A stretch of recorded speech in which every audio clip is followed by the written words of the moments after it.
Hello बच्चों, let's see this question. The area in square unit of the region a equals to x comma y mod x plus mod y less than equals to 1 two y square greater than equals to mod x is.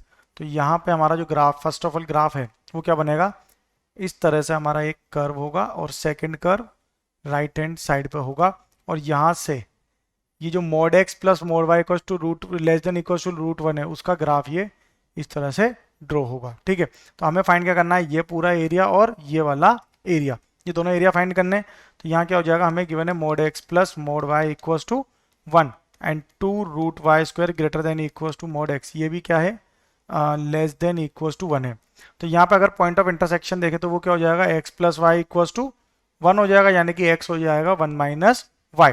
तो इसे लिख सकते हैं y square is equals to x by two, where 2y square is equals to x. ठीक है, तो ये क्या हो जाएगा, 2y square minus 1 minus y, sorry 2y square is equals to x की जगह क्या पुट कर देंगे, 1 माइनस वाई ले लेंगे डायरेक्ट। तो 2y square equals to 1 minus y. तो इसे क्या लिख सकते हैं ऐसे, 2y square plus y minus 1 equals to 0। तो ये क्या हो गया, एक क्वाड्रेटिक इक्वेशन हो गई। ठीक है, तो ये जाएगा 2y minus 1 into y plus 1 equals to 0। तो y की क्या वैल्यू आ जाएगी, 1/2 एंड माइनस 1, ये हमारी y की वैल्यू आ गई। अब यहाँ पे अगर हम देखें तो एरिया अगर हम फाइंड करेंगे, ठीक है, तो एरिया देखें अगर किसका, ये हमारा ए पॉइंट है, ये ओ है ओरिजिन, और यहाँ पर हमारा एक बी, ये इसे बी पॉइंट ले लेंगे, ये सी और ये डी।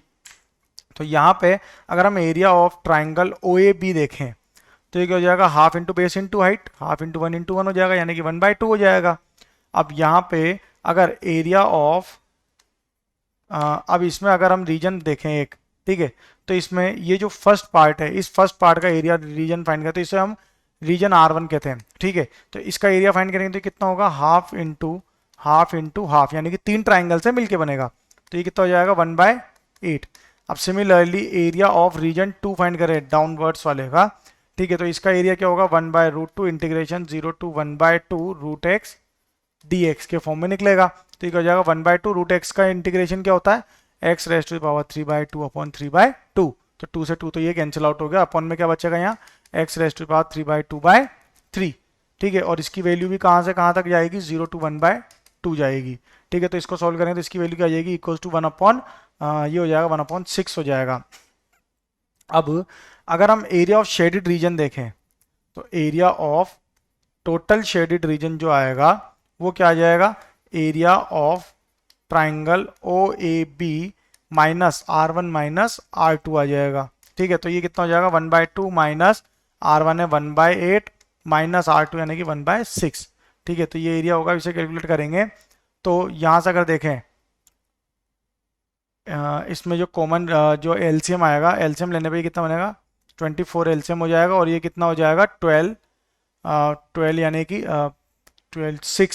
6 माइनस 3 माइनस 4, तो ये कितना हो गया है 437। तो यहाँ पे जो वैल्यू आएगी ये कितनी हो जाएगी, 1/2 माइनस 1/6 माइनस 1/8, तो एलसीएम कितना हो गया 24। तो यहाँ से अगर देखें 12 यहाँ पे, सॉरी ये 12 आएगा, 12 माइनस 7 that is equals to 5/24। Okay, so our final answer is 5/24। No, आगे इसमें और चीज देखेंगे, जो हमें रिक्वायर्ड एरिया है वो अलग है, ये तो ओनली शेड रीजन का था। तो रिक्वायर्ड एरिया क्या हो जाएगा, 4 टाइम्स ऑफ 5/24 यानी कि 5/6। तो जो हमें एरिया रिक्वायर्ड है यानी कि ये वाला पूरा और ये वाला पूरा, ये एरिया कितना होगा, इसका 4 टाइम, जो हमने एरिया फाइंड करा था दैट इज 5/24, इसका 4 टाइम, तो ये कितना हो जाएगा 5/6, that is option C. Best of luck.